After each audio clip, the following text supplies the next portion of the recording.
Coucou à tous, bienvenue sur notre page Lecture paisible. Abonnez-vous massivement, likez ma vidéo et surtout partagez énormément cette vidéo afin qu'elle puisse atteindre un maximum de personnes. Nous sommes là aujourd'hui pour le chapitre 2 de notre roman Rendez-vous du bonheur. Mais bien avant de commencer à lire le chapitre 2, j'aimerais faire un petit résumé du chapitre 1. Le chapitre 1 a servi à planter le décor, a servi à nous décrire l'homme qui est l'un des acteurs favoris de ce roman, Terence Delors. Ils nous ont décrit comme il était un bel homme, un homme qui prenait soin de lui, quelqu'un qui avait fait de longues études, qui avait eu même un 2A en économie, qui était reparti, qui était parti en Europe se faire former et est revenu au pays et compte maintenant travailler. Et là, il se rend précisément à Yamoussoukro afin d'assumer la surveillance des enfants de son oncle pendant 1 mois. Et je pense que tout le roman se déroule là principalement à Yamoussoukro avant qu'il ne revienne encore sur Abidjan pour la suite de ce roman. Alors, sur ce, nous repartons pour le chapitre 2.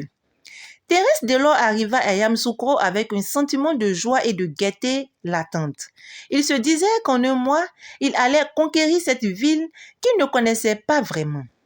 Avant son départ pour la France, il avait visité certes la basilique Notre-Dame de la Paix, mais il n'avait pas eu l'occasion de se familiariser avec les lieux. Ouedraogo, le chauffeur de la famille, était venu le chercher à la gare routière. Il montait à bord de la Peugeot 607 de son oncle et se rendit dans la superbe villa triplex. Les Ibitowa étaient cousus d'or.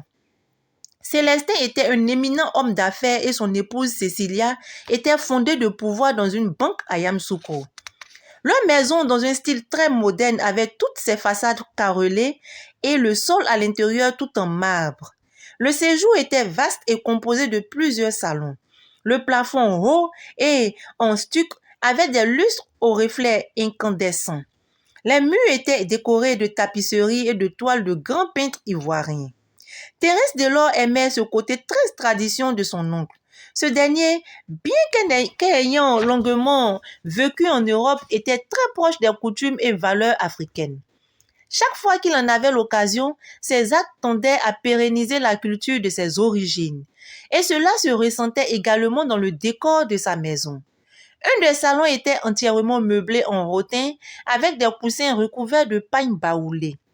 Dans la bibliothèque également en rotin, tous les bibelots étaient de fabrication locale et rappelaient les objets d'un usage traditionnel. Il y avait de la céramique, des noix de coco décorées, des gobelets faits dans du bambou finement travaillé, des balais traditionnels dont les brindilles étaient vernis et portaient des perles, composant ainsi des ornements vraiment originaux. Célestin, son épouse et leurs enfants se prélassaient sur la terrasse arrière donnant sur la piscine. Les enfants Ibitowa étaient au nombre de 4. Césaria, l'aînée de 13 ans, Céleste qui entrait dans sa 10e année, Céline, 7 ans et enfin Cédric, le dernier né qui fêterait incessamment son premier printemps. Ce fut à la suite de la naissance de son fils que Célestin, qui désespérait de n'avoir que des filles, épousa légalement Cécilia. La naissance de cet héritier qu'il désirait tant avait comblé de joie le riche homme d'affaires. Célestin aimait bien son neveu et manifesta un plaisir évident en le voyant. « Tiens, fiston, tu es arrivé » s'écria-t-il avec une pointe de joie dans la voix. « Comment pouvait-il en être autrement, mon oncle? Pour une fois que tu as besoin de moi, il ne manquerait plus que je te fasse faux bon, » fit Thérence Delors. Il serra chaleureusement la main de son oncle, lui tendait et embrassa sa tante et ses cousines. Cécilia éprouvait également de la sympathie pour lui. Elle aimait ses façons tantinées, précieuses et disait qu'il avait de l'entre-gente. Le voyageur s'installa et on lui servit un rafraîchissement pendant que son oncle lui demandait des nouvelles et entrait dans le vif du sujet. Nous prenons l'avion demain à 20h et nous devrons donc être à Abidjan déjà en début d'après-midi. Comme je te l'avais dit au téléphone, Ouedraogo, qui est mon homme de confiance, part également en vacances chez lui au Burkina Faso. Tu seras donc le maître de la maison et tu auras l'œil sur tout. Trouve des occasions pour sortir les enfants. J'avais prévu de les emmener avec nous comme d'habitude, mais cette fois-ci, je vais être seule avec mon épouse. Je suis un nouveau marié fiston. Tu seras accompagné d'Afou et leur nouvelle nounou. C'est une cousine d'Akissi, celle que nous avons depuis pratiquement 10 ans et qui est en congé de maternité. Tiens, voici justement Afoué. Quand on parle du loup, on voit sa queue, pensa Thérence Delors en levant les yeux sur la dénommée Afoué. Il eut un choc quand son regard se posa sur la jeune femme et il resta bouche bée. C'était une jeune femme d'environ 25 ans avec un visage façonné dans l'ovale le plus pur. Elle avait de grands yeux en amande et une petite bouche en forme de cœur. Grande avec une taille fine et une chute de rein de déesse que n'arrivait pas à masquer sa blouse de nounou, il émanait de sa personne une impression de charme indéfinissable, quelque chose de raffiné, de levé et de pur à la fois. Afoué sortit Cédric de sa poussette et entreprit de lui donner son biberon qu'elle était allée chercher au moment où Thérence Delors arrivait. En l'observant plus attentivement, ce dernier éprouva un trouble singulier et sentit son pouls s'accélérer. Ce fut à ce moment-là que la voix de son oncle tira de sa contemplation. « Afoué, voici Thérence, mon neveu. C'est lui qui tiendra la maison en notre absence.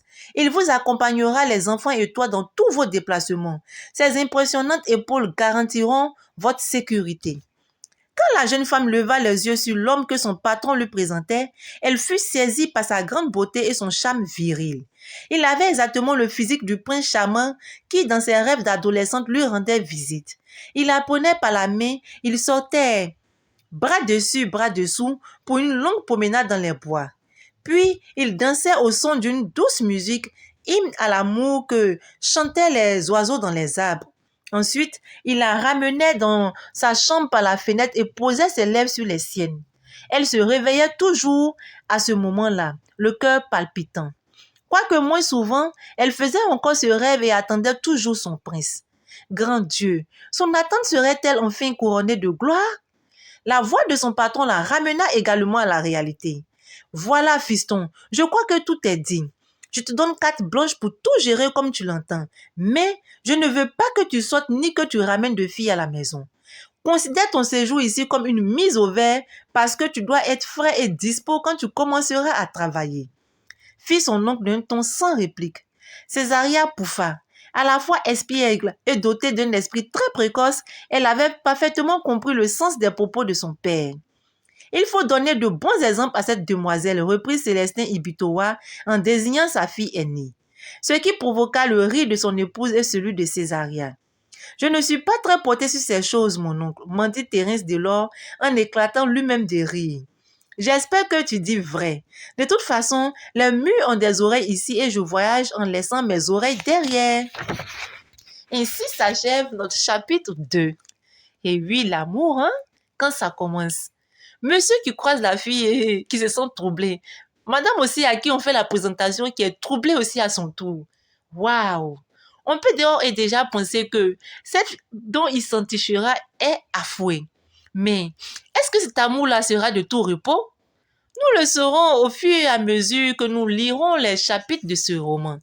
Sur ce, je vous dis à très bientôt pour le chapitre 3.